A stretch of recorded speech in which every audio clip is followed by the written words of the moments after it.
coffee crew. Welcome back, my besties. So, spring break is happening for me this week, which, I mean, my kids are always home because they do online school, but spring break means no ADHD meds, which my family's always called it the hollow leg syndrome, but the non-stop eating. Pair that with eye rolls and huffs every time I ask someone to do something, and I'm getting general chaos energy from every direction. Being the mother of teenagers is fun, said no parent ever. I probably should have taken this week off, honestly.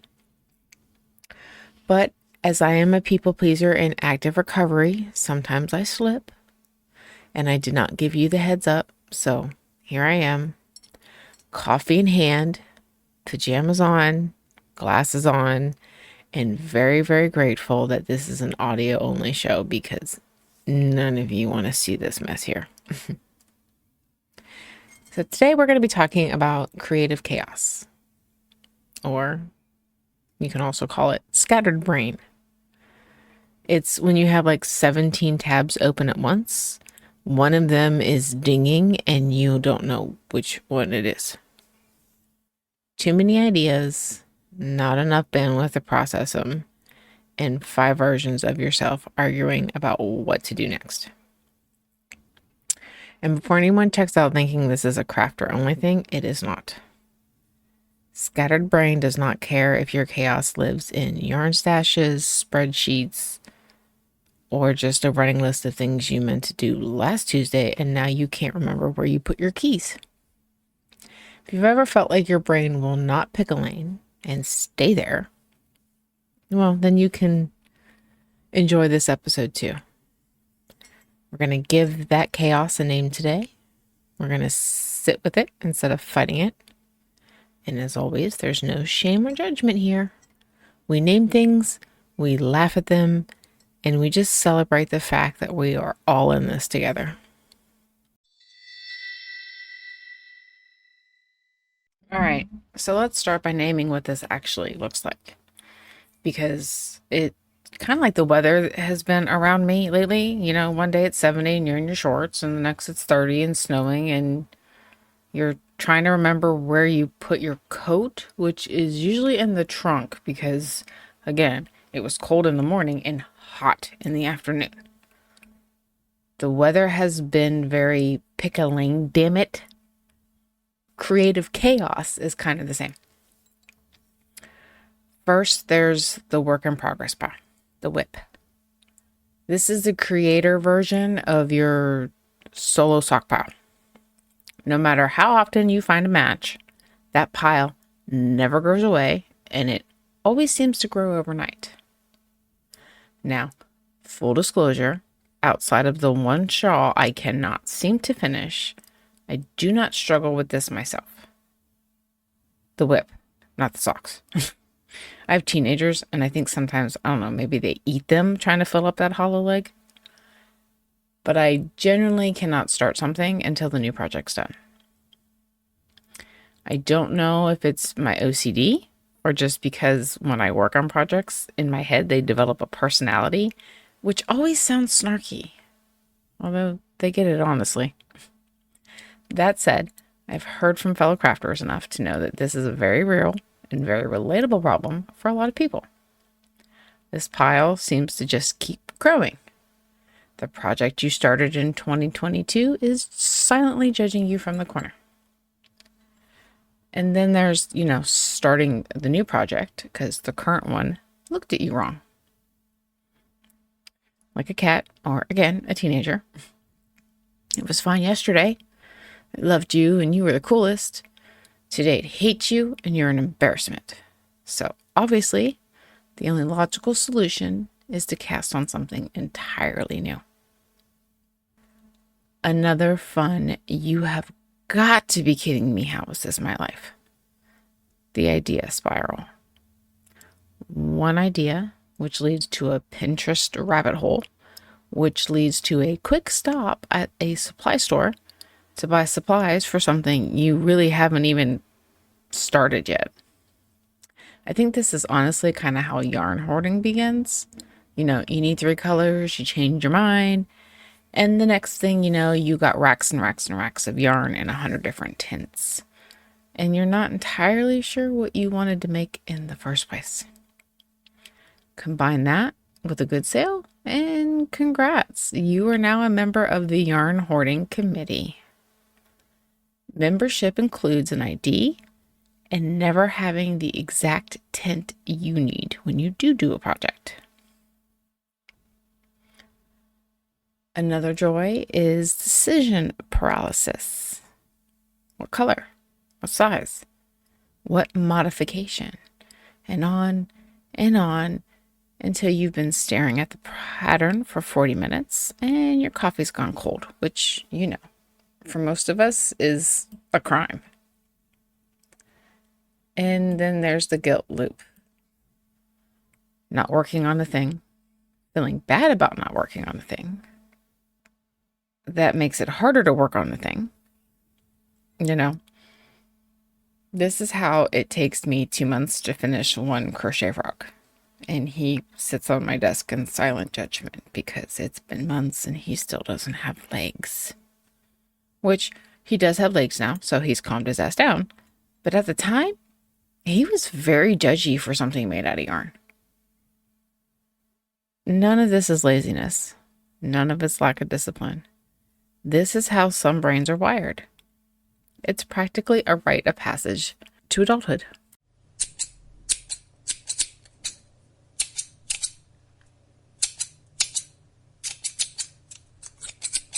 Okay, so last episode, I had mentioned I had some serious recording technical glitches, and I promised you I would do it for a future Stitch Happens. Well, get your coffee, because this one was a headache wrapped in plastic wrap. So this past week, my husband wakes me at 5 a.m., like always, so I can record in peace and quiet because everybody else is asleep and he's at work.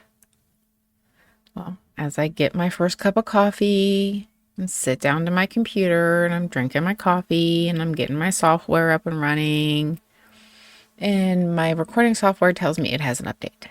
So I figure, all right, I'll go ahead and update it so I can, drink my coffee and be caffeinated by the time it's done.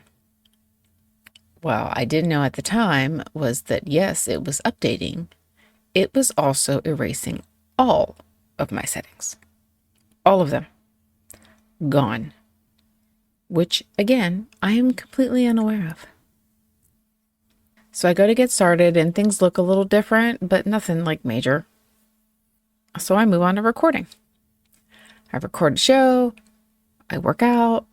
I think, you know what? I'm going to go ahead and get a head start and start working on my editing.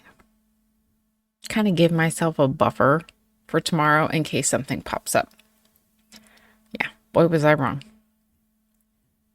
I hit play and the audio is so low. I was wondering if I was whispering or something. Like, I could barely hear myself. Eventually, I figured out the update had wiped all my settings.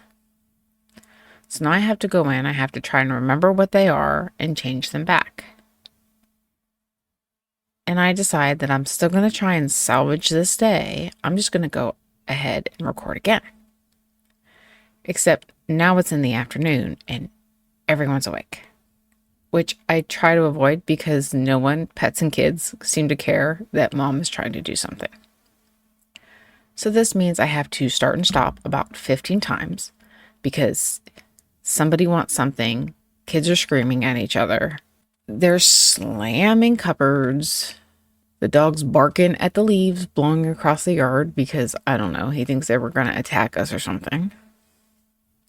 And then Cloud, my cat for new listeners, well, she's decided that this is now her show too.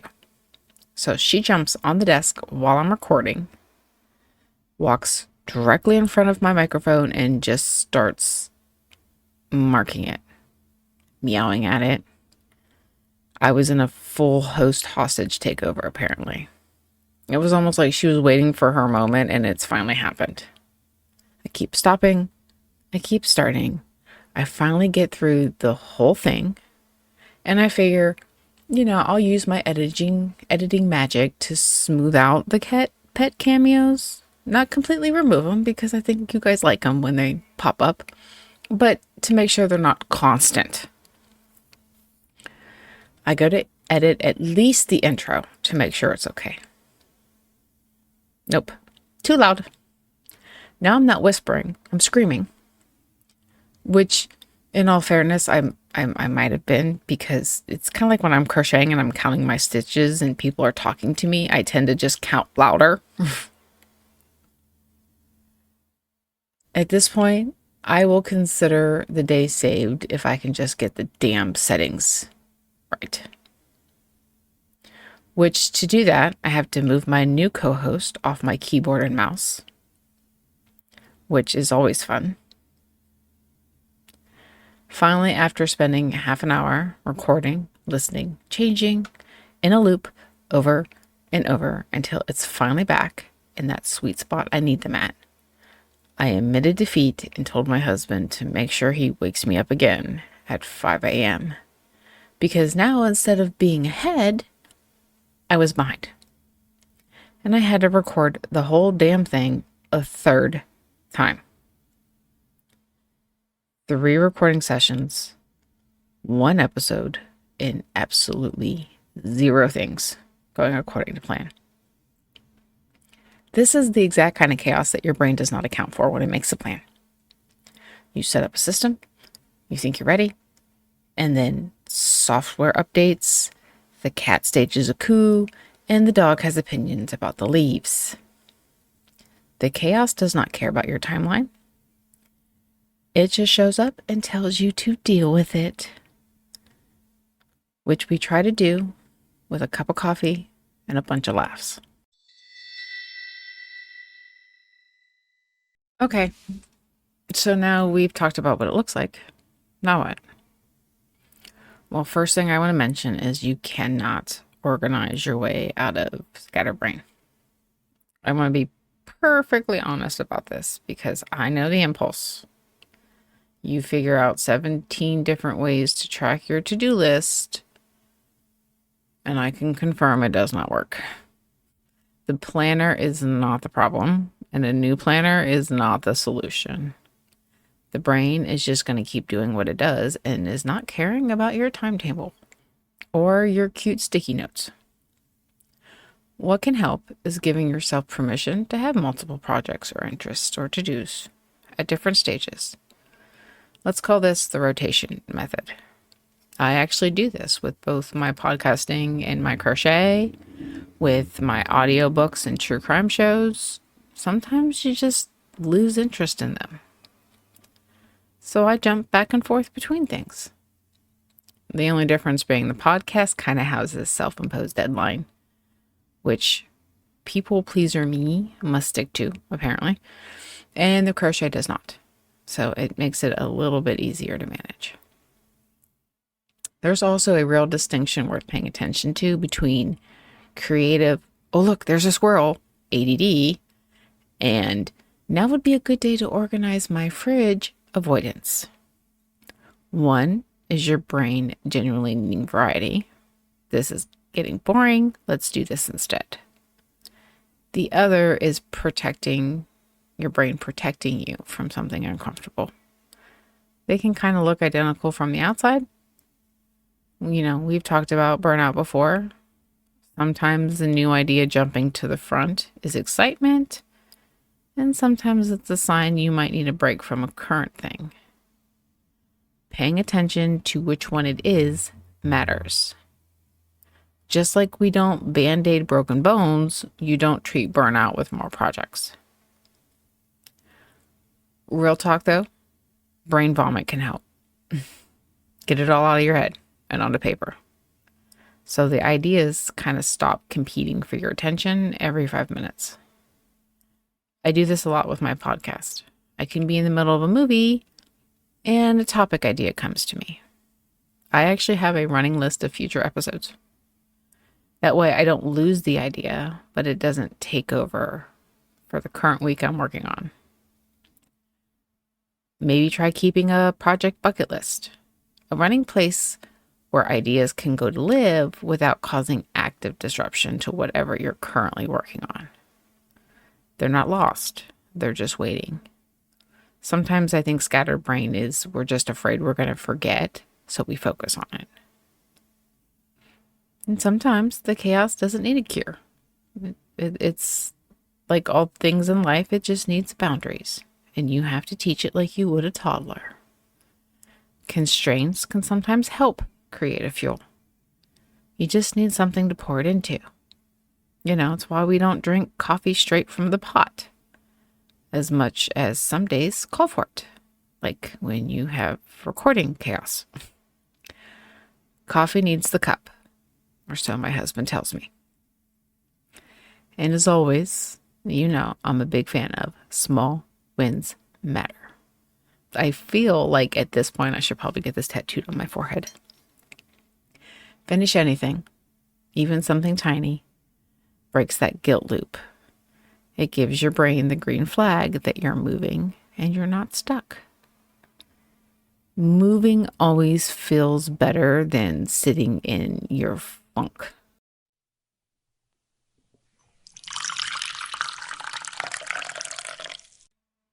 All right, coffee crew, it's Brews News time. Everything I am sharing is current as of March 25th, 2026, 6:37 a.m. News moves fast, and I want you to know exactly how fresh our coffee is. Story one, as always, is our Epstein update. Pam Bondi met with the committee members behind closed doors this week. Democrats walked out in frustration, saying she would not commit to complying with her subpoena. Her deposition is still set for April 14th. But with their history of make me do it attitude, I'm doubtful. Meanwhile, investigators estimate that roughly 2.5 million documents from the DOJ Epstein files still have not been publicly released. Half of what exists is still sitting behind closed doors. Lawmakers are now exploring even more legislation to force a further disclosure. On the DEA front, remember we talked about Senator Wyden's letter about Operation Chain Reaction? We said that was going to be a thing to watch. The DEA was actually prepared to comply and hand over the unredacted memo until Deputy AG Todd Blanche personally stepped in to block it. So Wyden wrote directly to Blanche, calling it highly disturbing and a continuation of the DOJ's long-running obstruction. The DEA was ready. Someone in the top stopped them. That is not a delay. That is a choice. So yesterday, Wyden dropped another letter, this time going after Leon Black, the Apollo Global Management co-founder, over a massive unexplained payments to Epstein. Evidence of Epstein surveilling women on Black's behalf and potential hush money payments routed through charity specifically to avoid public disclosure. Wyden is not letting this go, and neither are we. The guard who was on duty the night that Epstein died is still scheduled to testify before the House Oversight Committee. She's being asked specifically about Googling Epstein's name shortly before his body was found, a $5,000 cash deposit that was made days before his death that investigators never once asked her about. So this will be very telling and has a potential to show a hand, just like the letter to the DEA was. Story 2, I want to talk about the FCC chair, Brendan Carr. He has threatened to revoke broadcast license from news networks over their coverage of the war in Iran. Specifically, after Trump called reporting on the strike of the U.S. tanker planes fake news. Carr posted that broadcasters running what he called hoaxes and distortions should correct course before their licensing renewals come up. This is another attempt of dancing on our Constitution. And legal experts are largely calling this a hollow threat. The FCC has not revoked a license in decades, and for good reason. The First Amendment makes it extremely difficult to do, and cable networks are not even subject to FCC licensing.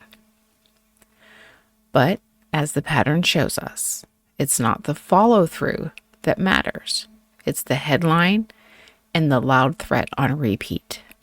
That is the chilling effect. If broadcasters are afraid of what might happen, some of them might self-censor without anyone having to make a legal move. Because even if you would win in court, you need money to fight in court. And they know it. That's how this has been working. And it's worth naming it for exactly what it is. And the last story I want to leave you with is the No Kings protest this Saturday, March 28th. There's 3,000 events planned in all 50 states and every single congressional district. Now, I know, like for me locally, there's one in one town on Friday and one in one town on Saturday. So they might not all be on Saturday, but organizers are calling it potentially the largest protest in American history. If you want to go and are able to, nokings.org has an interactive map to help you find your closest event. Be safe, be vigilant, and be proud of yourself. All right, let's jump back into the fun stuff, or at least the entertaining stuff, because my coffee is getting cold and I need something to keep me awake. Scattered creative brains are also usually the most idea-rich brains in the room. It's very common for people who create to not just think outside of the box, but to design the box and then refuse to get in it. Because who wants to be shoved in a box? That restlessness, that inability to settle and stay, is also where originality lives and thrives. It's worth naming that there is a real and documented connection between neurodivergence, mental health, and creativity. ADHD, anxiety, depression, they often show up in creative spaces, and often in the people we admire most for their work. Some worth noting are Chester Bennington, Robin Williams, Kurt Cobain, and that's just to name a few that are no longer with us. There's many more out there. Artists whose internal chaos was also inseparable from the art they made. And that's not me romanticizing what is real of suffering. As you know, I've always been very open with my own mental health struggles. Mental health and all that can be intertwined, and it can be both a gift and a struggle. Remember, sometimes two things can be true at once. And it's worth naming so that if your brain works like this, you understand that you are in remarkable company. Your chaos is not always your enemy. Sometimes it's just unmanaged energy looking for direction. The work is learning how to direct it, which can sometimes feel like trying to herd squirrels on a sugar high. But it can help make wonderful works. You just have to keep trying the best way for you to manage it and direct it. Unfinished projects are not failures. They're evidence that you're curious of your abilities, that you're trying things that don't always succeed. And sometimes you do learn the most after a failure. It also shows that you are alive to possibility of what can be. Sometimes, inside of an unfinished project, there's a piece that ends up fitting into something else entirely new. Something you could not have planned for. The mess kind of has its own logic. Just ask my youngest child. He says that's why his room is always a mess. You don't even have to finish everything to be a maker. You just have to keep showing up and trying things out. Doing counts. Taking breaks count. Small wins always matter. The chaos is part of the process, even if you don't know it. What it is not is some type of proof that you're doing it wrong. All right, besties, as always, before I leave you for the week, I'd like to help you find some grounding. So take a nice deep breath in and let the chaos, the noise, the competing ideas go on your exhale. This week's card is the Five of Wands. Close your eyes if you can and let the image carry you away for a moment. The scene is set in a dark cave. The ground is covered in a bog that sits low and still. In the center stands a woman in a long, flowing, light blue dress. Her long blonde hair moving in a gentle wind, drifting from what might be a hole in the ceiling as there is a small ray of light shining down. She's holding a walking stick, like she traveled a long journey to get here. And that journey has led her to standing and staring directly at the creature in front of her. The creature is a few feet taller than she is, and whatever it is, all you can see are tendrils are flowing everywhere, wrapping around it, reaching out from it, moving, searching. You can't see what might be underneath it all, what the actual shape is. But you know there's something alive and powerful in there. You know because from where the crown of the head would be, there's this glowing flame-like light shining out and around the chaos. Something luminous is underneath all those tendrils. And the woman, she's not running. She's not plunging. She doesn't appear scared or intimidated. She's just standing there, holding her ground, looking at it. Upright, the Five of Wands is conflict, competing forces, multiple things pulling in different directions at once. This is a card of creative, chaotic chaos come to life. Ideas fighting each other for space.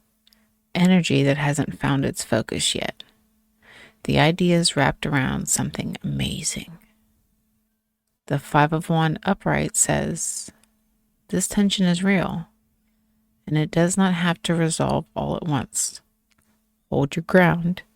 The light is in there somewhere underneath all of that noise. Reversed, this card is the moment the noise starts to quiet, conflict beginning to ease, finding a direction through the chaos instead of being swallowed by it. As if the tendrils are starting to rescind. The Five of Wands reversed asks, what happens if you stop fighting the chaos and just look at it like she is? Still, steady. What would you see? Because creative chaos and creative breakthrough are often the same energy. One just hasn't found its direction yet. The tendrils and the light, well, they're from the same creature. You cannot have one without the other. It's just that sometimes one hides behind the other. So take this card's energy with you this week and see where you can use it to help you herd your own chaos. All right, coffee crew, let's wrap up this episode because I've kept you long enough. The mess is part of the process and not something that you need to quote unquote fix. The unfinished pile, the idea spiral, the frog without legs sitting on your desk silently judging you. None of it means you're doing it wrong. It means you're in it. Don't fix it. Just set your boundaries to direct it. And keep showing up. Even when the software updates and erases everything and doesn't tell you it went into default mode.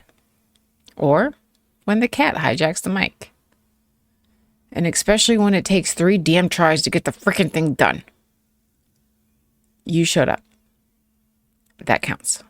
Or at least that's what I need to tell myself, so I just don't sit here and cry my coffee and get my ass to do what needs done to get an episode out for you guys. Some house cleaning, just a heads up. There will be a new episode next week, and then I'm going to take a week off for my birthday week. I'm not disappearing. I'll still be writing down ideas, still planning, still working on the show because my brain loves to create new ideas. Well, I don't know. I'm in the middle of cooking dinner and it causes me to burn some of it. I just don't want the recording deadline that week. So maybe I can get a little bit ahead. Shit. I probably just jinxed myself, didn't I? But you understand. The coffee crew gets it, and that is why you like to listen to my ramblings. And if you're heading out to No Kings protest this Saturday, be safe, be vigilant, be proud. NoKings.org to find your closest event.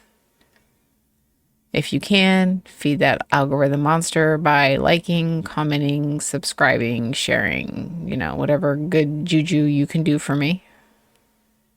And as always, besties, keep your stitches sassy, your coffee strong, and your spirit grounded.